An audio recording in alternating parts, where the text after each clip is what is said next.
যে অন্যের গোপন বিষয় প্রকাশ করে দেয়, ওর গোমরও কিয়ামতের ময়দানে ফাঁস করে দিবে কে? আপনি 10 জনের সামনে অন্যের গোপন বিষয় ফাঁস করবেন, আল্লাহ লাখো মানুষের সামনে আপনারা ল্যাংটা করে ছেড়ে দিবে, লক্ষ মানুষের সামনে আপনার গোমর ফাঁস করে দিবে। খবরদার, অন্যের পিছনে লেগে থাকেন না, অন্যের দোষ খুঁজেন না, দোষ খুঁজবেন নিজের।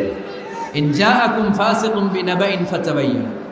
মুমিন কোনো তথ্য, কোনো সংবাদ, কোনো রিপোর্ট কিংবা নিউজ শুনলেই বিশ্বাস করে না। মুমিন আগে এটাকে যাচাই করে, বাছাই করে, জাস্টিফাই করে, ভেরিফাই করে, তারপরে সে বিশ্বাস করে, ঠিক কি না? আল্লাহর হাবিব সাল্লাল্লাহু আলাইহি ওয়াসাল্লাম বনুল মুস্তালিকের যুদ্ধে জয়লাভ করলেন। হারিস ইবনে মিরার বনুল মুস্তালিকের নেতা। শুনতেছেন আপনারা? কষ্ট হচ্ছে? আচ্ছা। হারিস ইবনে মিরার বললেন, ইয়া রাসূলুল্লাহ, আমরা ইসলাম ধর্ম গ্রহণ করলাম, কি কি নিয়ম মানতে হবে? আল্লাহর হাবিব সাল্লাল্লাহু আলাইহি ওয়াসাল্লাম বললেন, সালাত পড়বে, যাকাত দিবে। উনি বললেন, তাহলে যাকাত নেন। আল্লাহর হাবিব বললেন, না, এই তো মাত্র কালিমা পড়ে মুসলমান হলে হালানিল হাউল, 1 বছর অতিক্রান্ত হওয়ার পরে যাকাত দিবে। আল্লাহর হাবিব সাল্লাল্লাহু আলাইহি ওয়াসাল্লাম মদিনায় ফিরে আসলেন। 1 বছর পর আল ওয়ালিদ ইবনে উকবা রাদিয়াল্লাহু তাআলা আনহুকে পাঠালেন, যাও বনুল মুস্তালিকের 1 বছর পূর্ণ হয়েছে, যাকাতের সম্পদ নিয়ে আস। এইদিকে হারিস ইবনে মিরার যাকাতের সম্পদ নিয়ে, সৈন্যবাহিনী নিয়ে, নবীর দূত আসবে যাকাত কালেকশনের জন্য, ওনার জন্য মেহমানদারিতে কোনো ঘাটতি না হয়, ওয়েল রিসিপশন দেওয়ার জন্য এলাকা থেকে বের হয়ে মরুভূমির সামনে দলবল নিয়ে দাঁড়িয়ে। ওয়ালিদ ইবনে উকবা যখন যাকাতের সম্পদ কালেক্ট করার জন্য বনুল মুস্তালিকের ওদিকে যেতে শুরু করেছে, এলাকায় ঢোকার আগেই দেখে বনুল মুস্তালিকের লোকেরা ঘোড়সাওয়ার বাহিনী দাঁড়ায় আছে। এই দৃশ্য দেখে ওয়ালিদ ইবনে উকবা মনে করেছে বনুল মুস্তালিক মনে হয় তাকে হত্যা করার জন্য দাঁড়িয়ে রয়েছে। আসলে কি হত্যার জন্য দাঁড়ায় আছে? কি জন্য দাঁড়ায় আছে? ওয়েলকামিং রিসিপশন দেয়ার। উনি ভয় পেয়ে অ্যাবাউট টার্ন, তথ্য যাচাই না করে মনে করছে আমারে মারবে, ধরবে, about turn, return back to Medina.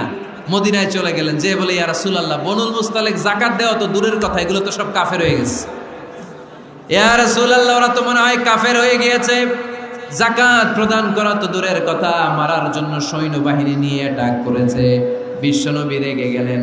Khalid বিন ওয়ালিদের নেতৃত্বে 1000 সৈন্যবাহিনী পাঠিয়ে বললেন, যাও বনুল মুস্তালিক অ্যাটাক করো, বনুল মুস্তালিকে অভিযান চালাও।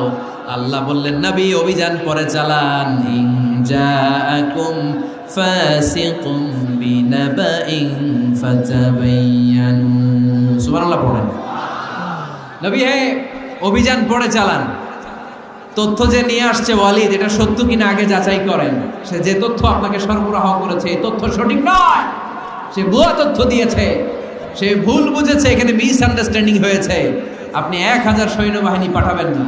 আপনার 1000 সৈন্যবাহিনী যে যদি বনুল মুস্তালিককে অ্যাটাক করে, তাহলে এই অ্যাটাকে কোনো ক্ষয়ক্ষতি হলে সবটার দায়ভার আপনার কাঁধেই বর্তাবে। চিল্লায় বলেন, ঠিক কিনা?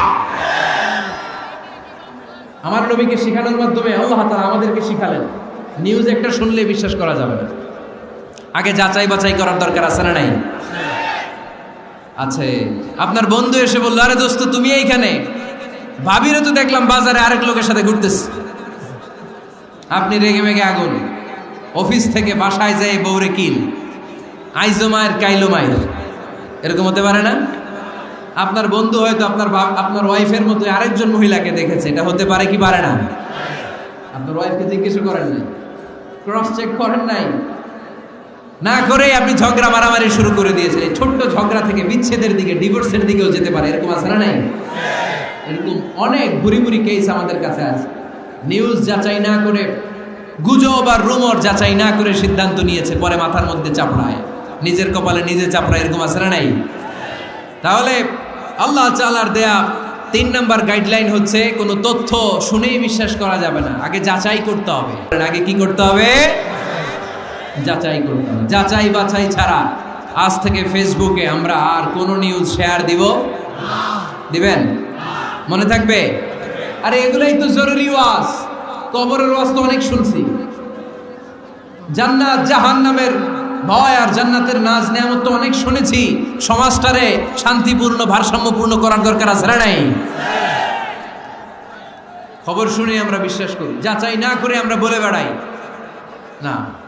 যাচাই না করে, নিশ্চিত না হয়ে আজ থেকে কোনো নিউজ আমরা ফেসবুকে শেয়ার দিব না। 4 নম্বরে আল্লাহ বললেন, 4 নম্বর গাইডলাইন আল্লাহ দিলেন, ইয়া আইয়ুহাল্লাযীনা আমানু